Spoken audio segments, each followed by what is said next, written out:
Hello दोस्तों, welcome to my YouTube channel complex classes. तो इस वीडियो में हम लोग जो है यूपी डीएलएड सेकंड सेमेस्टर 2025 का क्लास कर रहे हैं और इसमें जो है राजन सीरीज जो है हम लोग कर रहे हैं, जो कि पेपर नंबर सेकंड है। और उसके बाद में बात करें तो ये प्रारंभिक शिक्षा के नवीन प्रयास पेपर का नाम है। और इसमें जो है हम लोग सभी अत लघु उत्तरीय प्रश्न जो है कर रहे हैं। इसके पहले हम लोग जो है बहुविकल्पीय प्रश्न को जो है बिल्कुल ए टू जेड समाप्त कर चुके हैं। आप लोग नहीं देखे हैं तो चैनल पर जाकर जो है देख सकते हैं, और इसका पीडीएफ प्राप्त करना चाहें तो आप लोग जो है टेलीग्राम चैनल ज्वाइन कर सकते हैं। इसका पीडीएफ आप सभी लोगों को फ्री में प्रोवाइड कर दिया जाएगा। और इसमें जो है 2016 से लेकर 2023 तक के जो है प्रश्न आपको देखने को मिलेगा। ठीक है, तो चलिए हम लोग देखते हैं। और अभी तक जो लोग चैनल को सब्सक्राइब नहीं किए हैं सब्सक्राइब कर सकते हैं। और उसके बाद में इसके अलावा भी अन्य पेपर को देखना चाहते हैं तो आप लोग जो है चैनल पर जाकर देख सकते हैं। कंप्लीट हो चुका है, ठीक है, लगभग पेपर कंप्लीट हो चुका है राजन सीरीज का। तो चलिए हम लोग देखते हैं। 130 नंबर तक जो है कंप्लीट कर चुके थे। इसमें जो है हम लोग 130 तक कंप्लीट हो गया है। 131 नंबर से जो है हम लोग देखने वाले हैं। तो आप लोग लास्ट तक वीडियो में बने रहिएगा। यहाँ पे 131 नंबर में दिया हुआ है। 131 नंबर में, एक मिनट रुकिए।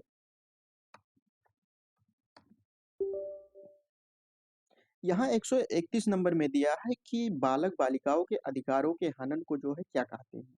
जो बालक और बालिकाओं का अधिकारों का हनन होता है उसको जो है बाल श्रम कहते हैं। ठीक है, उसके बाद में 132 नंबर में दिया है कि मध्याह्न भोजन योजना की जो है आवश्यकता क्यों होती है।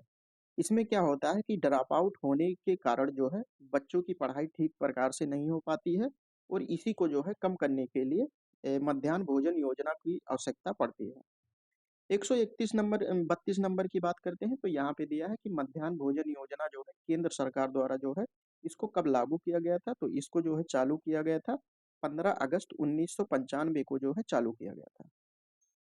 134 नंबर में दिया है कि बाल अधिकार कब और किसके द्वारा जो है निर्धारित किया गया था। ये 2022 में पूछा गया है। अगर इन सभी का जो है विस्तार में आप लोग देखना चाहते हैं तो बहुविकल्पीय प्रश्न में हम लोग जो है बिल्कुल विस्तार से वर्णन किए हैं, बात किए हैं। और उसके बाद में ये अति लघु उत्तरीय प्रश्न है। जब लॉन्ग आंसर टाइप क्वेश्चन हम लोग करेंगे तो इन सभी के बारे में जो है विस्तार से वर्णन करेंगे।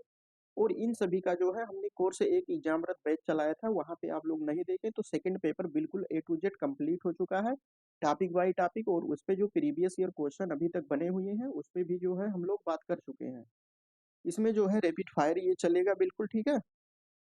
यहाँ पे 134 नंबर में दिया है कि बाल अधिकार कब और किसके द्वारा जो है निर्धारित किया गया था। ये 2022 में क्वेश्चन आया है।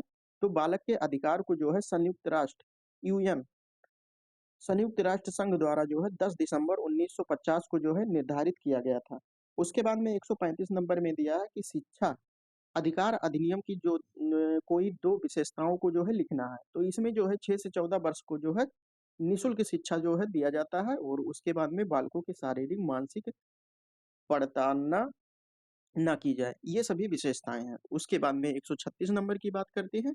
यहाँ पे दिया है कि बाल शिक्षा अधिकार नियम के अंतर्गत जो है क्या निजी ट्यूशन की छूट प्राप्त है। नहीं, ये जो है निजी ट्यूशन जो है आप लोग नहीं पढ़ा सकते हैं।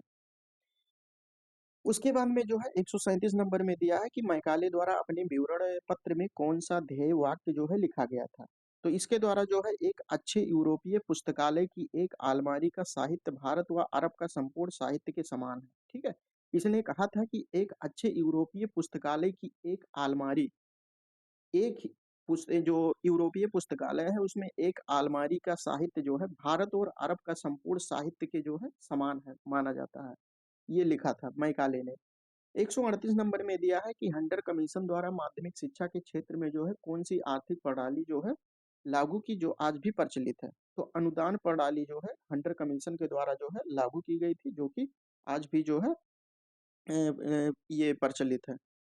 139 की बात करते हैं तो यहाँ पे दिया है कि भारतीय शिक्षा को जो है लॉर्ड कर्जन की किन्हीं दो प्रमुख देनों का जो है उल्लेख कीजिए। तो केंद्रीय शिक्षा विभाग की स्थापना इसी के द्वारा किया गया था। और उसके बाद में भारतीय विश्वविद्यालय आयोग, ठीक है, ये जो है इसके द्वारा लॉर्ड कर्जन के द्वारा जो है किया गया था।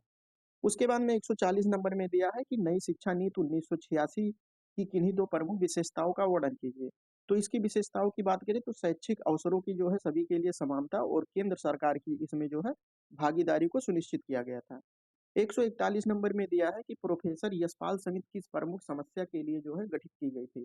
जो यशपाल समिति गठित की गई थी वो उसको जो है किस समस्या को सुधारने के लिए जो है गठित की गई थी।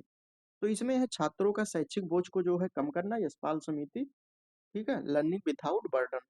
यशपाल समिति का गठन इसलिए किया गया था कि छात्रों की शैक्षिक जो बोझ को जो है कम करना और अधिगम का जो है स्तर को इस प्रकार से सुधारा जाए। 142 नंबर में दिया है कि एनपीईजीएल जीईएल कार्यक्रम का जो है मुख्य उद्देश्य क्या था। तो शिक्षा से जो वंचित बालिकाओं का जो है स्तर में जो है सुधार करना, इसका जो है ये मुख्य उद्देश्य था। 143 नंबर में यहाँ पे टाइपिंग हो गया है। 143 नंबर में दिया है कि राष्ट्रीय बाल श्रम परियोजना जो है कब संचालित हुई थी और इसका जो है मुख्य लक्ष्य बताइए। तो ये जो है 9वीं पंचवर्षीय योजना में जो 1997 से 2002 तक चली थी, उसमें जो है ये लक्ष्य बाल श्रमिकों का पुनर्वास हुआ, बाल श्रम की समस्या को जो है दूर करना, इसका जो है मुख्य लक्ष्य था। उसके बाद में 144 नंबर की बात करते हैं। यहाँ पे दिया है कि बनारस संस्कृत कॉलेज कब और किसके द्वारा जो है प्रारंभ किया गया था। तो संस्कृत कॉलेज जो है 1791 ईस्वी में जोनाथन डंकन के प्रयासों से जो है बनारस संस्कृत कॉलेज प्रारंभ किया गया था। 145 नंबर में दिया है कि राधा कृष्णम आयोग की नियुक्ति जो है कब की गई थी। तो इसकी नियुक्ति जो है 4 नवंबर 1948 को की गई थी। 146 नंबर में क्या दिया हुआ है कि भारतीय शिक्षा आयोग 1882 को अन्य किस नाम से जाना जाता है।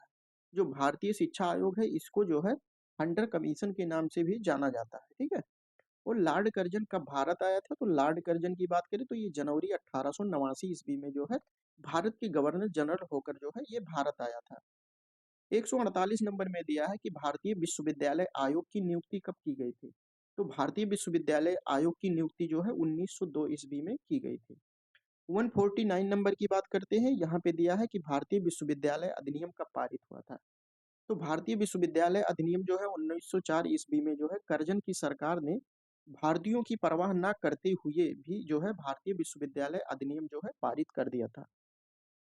150 नंबर की बात करें तो यहाँ पे दिया है ईस्ट इंडिया के आज्ञा पत्र का पुनरावर्तन किसके द्वारा जो है किया गया था। तो कंपनी के आज्ञा पत्र जो है ये 20 वर्ष के पश्चात जो है ब्रिटिश पार्लियामेंट के द्वारा जो है पुनरावर्तन जो है ये किया गया था। इसमें 151 नंबर की बात करते हैं। यहाँ पे दिया है कि मैकाले मैकाले शिक्षा द्वारा जो है भारत में किस प्रकार का वर्ग जो है तैयार करना चाहता था।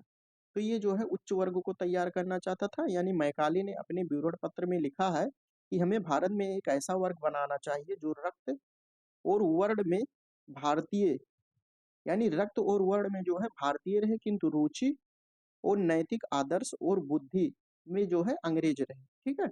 इस बात से यही स्पष्ट होता है कि मैकाले भारत में ऐसा वर्ग यानी बाबू वर्ग बनाना चाहता था, उत्पन्न करना चाहता था जो पाश्चात्य सभ्यता का जो है उपासक और ब्रिटिश शासक का जो है भक्त बनकर अंग्रेजों की अंग्रेजी राज्य की जो है जड़ें मजबूत करने में जो है सरकारी मदद कर सके। ठीक है। तो मैकाले शिक्षा द्वारा जो है भारत में किस प्रकार के वर्ग को तैयार करना था इसके बारे में हम लोग ने देखा।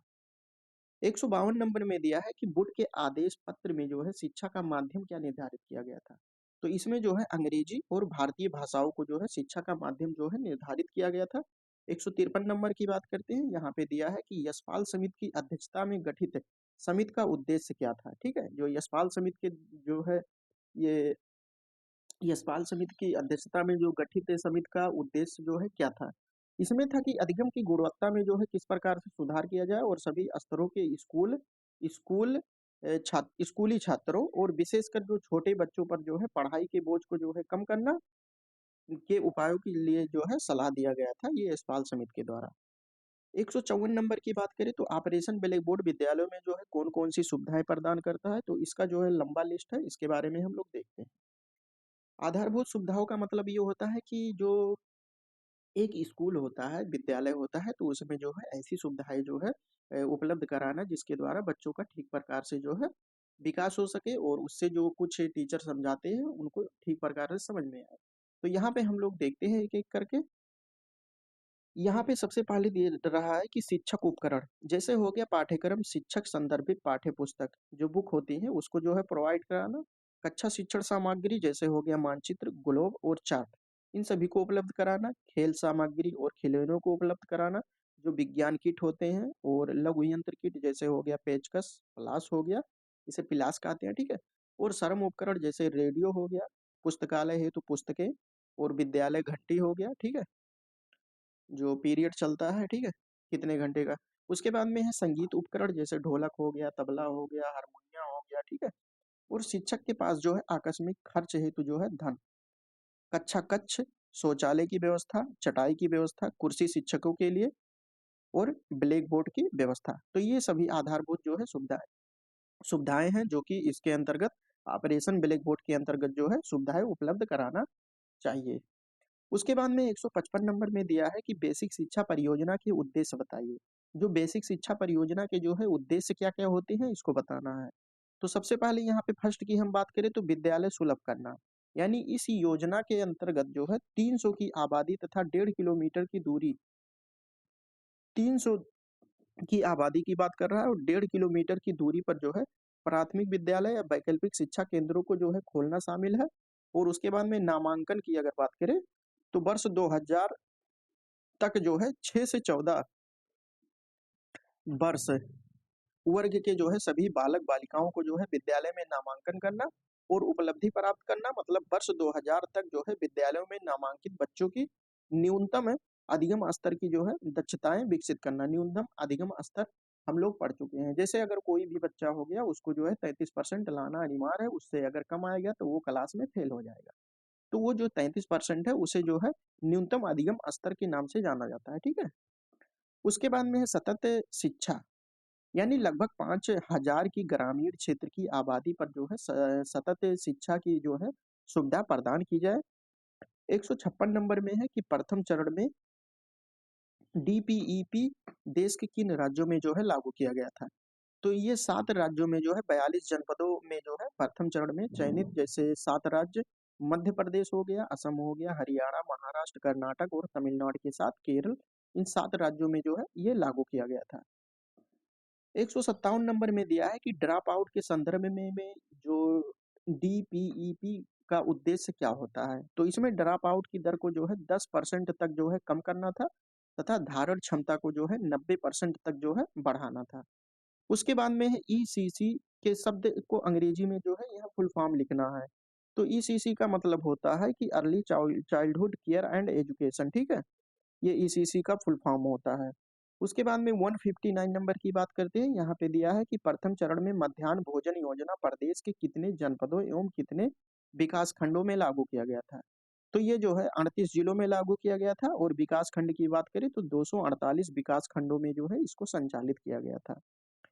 160 में दिया है कि एनसीईआरटी के प्रमुख कार्य बताइए। जो एनसीईआरटी होता है, एनसीईआरटी, इसके प्रमुख कार्यों की बात करें तो अनुसंधान एवं नवाचार और आदर्श पाठ्यक्रम जो करिकुलम होता है, एक आदर्श पाठ्यक्रम और राष्ट्रीय शिक्षा संस्थान, अध्यापक शिक्षा, विशेष शिक्षा और विस्तार सेवा, ये इसके जो है प्रमुख कार्य होते हैं। 161 नंबर की बात करते हैं तो इंदिरा गांधी राष्ट्रीय मुक्त विद्यालय विश्वविद्यालय की जो है स्थापना कब हुई थी। तो इसकी स्थापना जो है 20 सितंबर 1985 में जो है इसकी स्थापना हुई थी। उसके बाद में हम ये 162 नंबर की बात करते हैं। यहाँ पे दिया है कि प्राथमिक शिक्षा के संदर्भ में अपव्यय और अवरोधन का अर्थ बताइए। अपव्यय क्या होता है और अवरोधन क्या होता है, ठीक है? तो अपव्यय का मतलब होता है कि प्राथमिक शिक्षा जो है पूरी किए बिना ही जो है प्राथमिक शिक्षा के किसी स्तर से जो है विद्यालय छोड़ देना, ये अपव्यय का मतलब होता है। और अगर अवरोधन का मतलब हम बात करें तो बच्चों का जो है एक ही कक्षा में 1 वर्ष से जो है अधिक समय के लिए जो है रुकना, यानी उसी में बच्चे पढ़ते रहे। तो भारत में एक बड़ी मात्रा में जो है छोटे-छोटे अबोध बालक एक ही कक्षा में जो है 1 से अधिक वर्ष तक जो है रुके रहते हैं। उसके बाद में 163 नंबर की बात करें तो एओपीटी किस स्तर के अध्यापकों हेतु जो है संचालित किया जाता है? एस ये एसओपीटी होगा। एसओपीटी जो है कार्यक्रम का आरंभ वर्ष 1993-94 में किया गया था और इसको जो है सेवारत शिक्षकों के जो है प्रशिक्षण के लिए एनसीईआरटी को जो है इसका उत्तरदायी दायित्व जो है सौंपा गया है, ठीक है?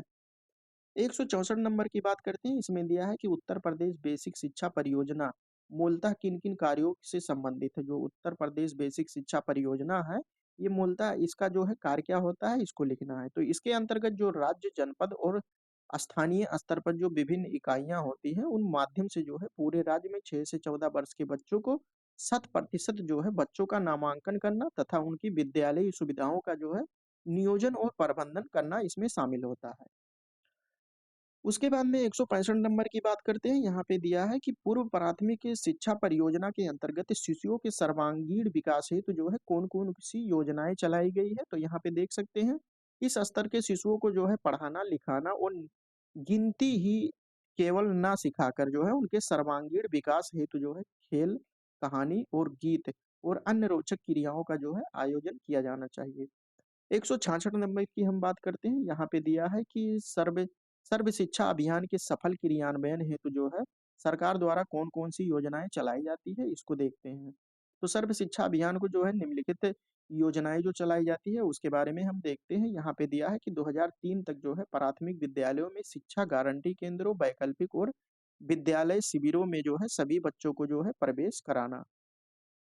उसके बाद में है सन 2007 तक जो है सभी बच्चे कक्षा 5 तक की प्राथमिक शिक्षा जो है पूरी कर लें। 2010 तक जो है सभी बच्चे जो है कक्षा 8 तक की जो है शिक्षा पूर्ण कर ले और जीवन के लिए जो है शिक्षा पर बल देते हुए संतोषप्रद गुणात्मक प्रारंभिक शिक्षा पर जो है ध्यान केंद्रित करना। और 2010 तक जो है विद्यालयों में शिक्षार्थियों की सार्वभौमिक नियमित उपस्थिति सुनिश्चित करना इसके जो है मुख्य उद्देश्य हैं। ठीक है, ये सभी जो योजनाएं हैं राज्य सरकार द्वारा जो सरकार द्वारा चलाई जाती है। 167 नंबर में दिया है कि कस्तूरबा गांधी आवासीय बालिका विद्यालय की मॉनिटरिंग का क्या प्रावधान है। ठीक है, तो विद्यालय की मॉनिटरिंग जो है जनपद स्तर पर डाइट प्रचार की अध्यक्षता में जो है जिला शिक्षा समिति द्वारा जो है की जाती है। 168 नंबर में दिया है कि भारत में निशुल्क तथा अनिवार्य शिक्षा की उन्नति के मार्ग में मुख्य कठिनाइयां क्या हैं। जो भारत में जो है निशुल्क और अनिवार्य शिक्षा की उन्नति के मार्ग में कौन-कौन सी कठिनाइयां हैं, इसको हम लोग देखते हैं। तो पहले है शासन की कमजोर नीति। इसमें जो शासन की जो अलग-अलग नीतियां होती है वो कमजोर है। राजनीतिक कठिनाइयां हो गए। उसके बाद में प्राइमरी स्कूल के प्रबंध तंत्र में जो है एक रूपीय नीति का जो है अभाव है। उसके बाद में ग्रामीण और शहरी क्षेत्रों में जो है विकास की जो है भिन्नता देखी जाती है। शिक्षकों का अभाव है। अपव्यय और अवरोधन है। ठीक है, अवरोधन मतलब क्या होता है, अभी बताए हैं। इसका मतलब ये होता है कि एक ही क्लास में बच्चे बार बार पढ़ते रहते हैं। और आंकड़ों में भिन्नता है, भौगोलिक कठिनाइयां हैं अलग अलग क्षेत्रों में। जैसे नॉर्थ ईस्ट में अगर चले जाएंगे तो वहाँ पे जो है अलग अलग प्रकार से वहाँ पे कठिनाइयां झेलनी पड़ती है बच्चों को। शिक्षण का निम्न स्तर है। उसके बाद में दोषपूर्ण पाठ्यक्रम है, यानी पाठ्यक्रम को जो है बदलना चाहिए वर्तमान परिप्रेक्ष्य को देखते हुए। 169 की बात करते हैं तो यहाँ पे दिया है कि जिला प्राथमिक शिक्षा कार्यक्रम की रणनीतियों के विषय में जो है संक्षेप में लिखिए। जो जिला जिला प्राथमिक शिक्षा कार्यक्रम है इसकी क्या रणनीतियां हैं, इसके विषय में जो है हमको लिखना है। तो बालिका शिक्षा को जो है विशेष महत्व देना, इसकी ये रणनीति है। उसके बाद में है विद्यालय की प्रभावकारिता जो है बढ़ाने पर बल और वैकल्पिक शिक्षा का जो है सुदृढ़ीकरण और सामुदायिक सहयोग तथा समानता पर जो है बल। आध्यात्मिक दक्षता में जो है वृद्धि, जो उनकी इफिशियंसी होती है एक टीचर की, उसमें जो है वृद्धि किस प्रकार से किया जाए।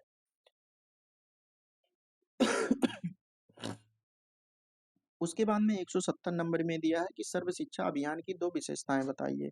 सर्व शिक्षा अभियान जो है इसकी दो विशेषताओं के बारे में बताना है। ये 2022 में क्वेश्चन आया हुआ है। ठीक है, तो सर्व शिक्षा अभियान का टैगलाइन है कि सब पढ़े सब बढ़े। एक अभियान की जो है सफलतापूर्वक जनता की प्रेरणा एवं सामुदायिक सहयोगी पर जो है ये आधारित होती है। और संपूर्ण साक्षरता अभियान जो है लक्ष्य उन्मुख केवल नामांकन दर वृद्धि करना इसका उद्देश्य नहीं है। ठीक है, केवल नामांकन दर को जो है वृद्धि करना इसका मुख्य उद्देश्य नहीं है। उसके बाद में है यह परियोजना जो है विशिष्ट क्षेत्रों में समयबद्ध एवं स्वैच्छिक संस्थाओं, व्यक्तियों के जो है आपसी सहयोग से परिणाम उन्मुख है। उसके बाद में संपूर्ण साक्षरता अभियान को जो है संचालित करने के लिए जिला स्तर पर जो है पंजीकृत समितियों को जो है अनुमति प्रदान की गई है।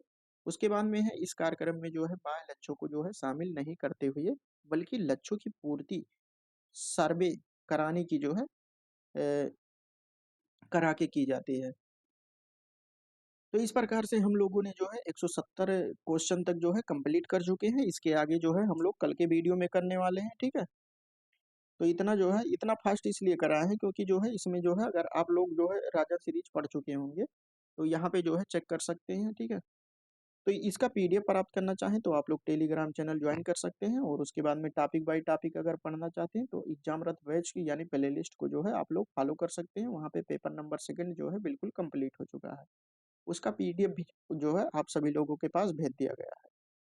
और उसके बाद में यहाँ पे पीडीएफ आप सभी लोगों को टेलीग्राम चैनल पे प्राप्त हो जाएगा। सोशल मीडिया से आप लोग जुड़ना चाहते हैं तो जो है डिस्क्रिप्शन बॉक्स में लिंक दिया हुआ है, वहाँ पे जाके आप लोग जुड़ सकते हैं। वीडियो अच्छा लगा हो तो लाइक कर सकते हैं और अपने दोस्तों के पास शेयर कर सकते हैं, और जो लोग अभी तक चैनल को सब्सक्राइब नहीं किए हैं सब्सक्राइब कर सकते हैं।